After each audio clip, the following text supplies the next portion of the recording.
my story starts with a drink, so if you have one at home, cheers. Um, my good friend Jeanette knows despite being very, very indecisive, I've got a habit of saying yes to things that challenge and scare me a bit. So after several cocktails on her 40th birthday, she told me she had a challenge in mind, but it involved both of us. One bad hangover, and just a few short days later, I had parted with several £100s of my hard-earned cash as a deposit, and we were all signed up to do a two-person relay swim of the English Channel without wetsuits. I was still a bit clueless as to all the details. That's definitely Jeanette's department, but it was 18 months away, so I had ages to prepare, right? We took this on as a personal challenge and we covered our own costs, but it seemed like a great opportunity to raise some money for charity. We decided to fundraise for Access Adventures, the adaptive sports charity I co-founded a few years earlier with my friends Jane and Tim, that you see here. Our aim is to improve the quality of life for people with physical disabilities and to make outdoor adventure accessible and affordable for all. We support people with physical disabilities to push themselves outside their comfort zones, building confidence and inspiring positivity. Every camp is a brilliant reminder that sometimes all any of us needs is the right support and encouragement, and it's amazing what we can achieve. There's a lot of things I didn't know about swimming the Channel at this point, one being that it's the busiest shipping lane in the world, with over 500 tankers and ferries passing through it every day, a lot of really big boats. So you need an escort boat to navigate the traffic, negotiate the tides, manage safety, make sure you follow the rules. There's also a lot of unknowns about the big day itself. You don't know exactly when you swim because it's weather dependent. You don't know how far you swim because although the shortest route is about 22 miles, you can't go in a straight line because of the current, which also means you don't know where you land. So there was no chance of a bottle of champagne and a croissant waiting for me at the end. But I did know I was scared. There was a long list of things I was worried about. Would I be fit enough? Could I handle the cold? Would I get seasick? Would I get eaten by jaws? I knew the mental challenge was going to be as big as the physical one, or probably even bigger. There's no specific training manual to follow. The advice is to do whatever works for you, whatever that means. So we took a fairly relaxed approach.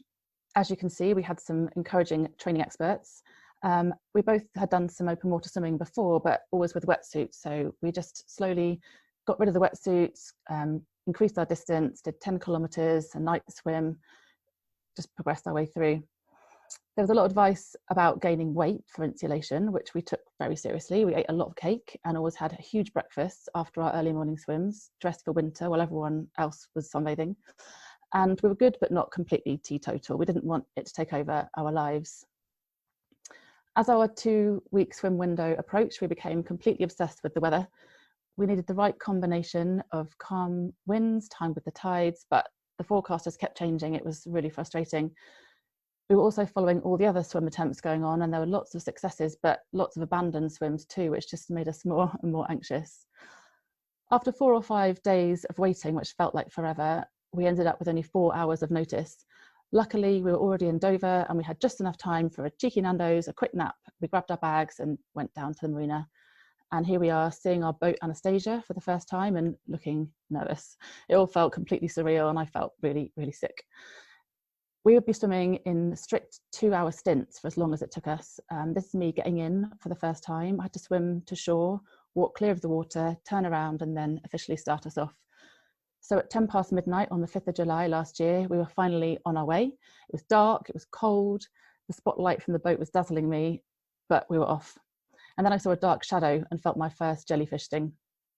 I had 3 in that first swim, which I thought was pretty unlucky, but my next swim, I lost count. It was like jellyfish soup. It was impossible to avoid them, so you just had to swim straight through. I think I swore at them, not that that helped, but I felt better. I struggled to eat after my first swim, but I had a good sleep. And when I got back in, we were treated to this beautiful sunrise. It made everything feel better. Further into the channel, there were a lot of big boats around, some of them which got pretty close, which meant a lot of swell, and I swallowed a lot of seawater, which was not so nice.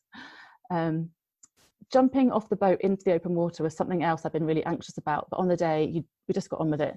The changeovers themselves were quite tricky. We had to get the timing just right. We couldn't touch each other or the boat until the next person was off and swimming. Lots of rules. It was also really weird doing this huge challenge together, but completely separately, and kind of a bit like this weird lockdown challenge that we're all in at the moment. During the later breaks, I was up on deck, I was eating, enjoying the sunshine, doing a bit of yoga. Our friends John and James were our support crew, and they were amazing. They had to dress us, feed us, motivate us, wake us up from our naps to start all over again with a swim. And also the support from home was amazing. Swimming is a really solitary sport, but it definitely felt like a team effort. Near the end, I joined Jeanette in the water so we could both swim in, and because we didn't know she'd get to the shore before her 2-hour was up. The water was warm. In fact, it felt hot as we approached the coast, escorted by the little rib and swimming past some very confused looking French families enjoying a sunny day at the beach. In the end, we had to swap just before the shore, and the crew encouraged me to sprint, and I almost threw up. But after 16 hours and 6 minutes, we'd done it. This was our swim track, because as you can see, we got pushed really far off course with the tide, and we swam 52 miles in the end. And then you just get back on the boat, turn around and come straight home. We were exhausted, elated, proud of ourselves, but just really relieved that we'd done it. The next morning, after a huge breakfast, we were looking back at France. It still felt surreal, like a dream. My hips and my backs and shoulder ached, but I was exhausted. But other than that, I felt pretty good. The palms of my hands were peeling, and so was my tongue, dehydrated after the hours in salt water. I had a few scary thoughts about a solo attempt, because we'd only done half each, which was kind of cheating, but that didn't last long. I wasn't planning a big challenge for 2020, but here we all are in a crazy situation that's challenging all of us. At Access Adventures, we're working hard to support our community virtually. Jeanette's gone back to ITU nursing in central London. Hopefully we'll be back in the great outdoors soon, and I'd like to challenge all of you to think of something that you might say yes to whenever that happens. Cheers.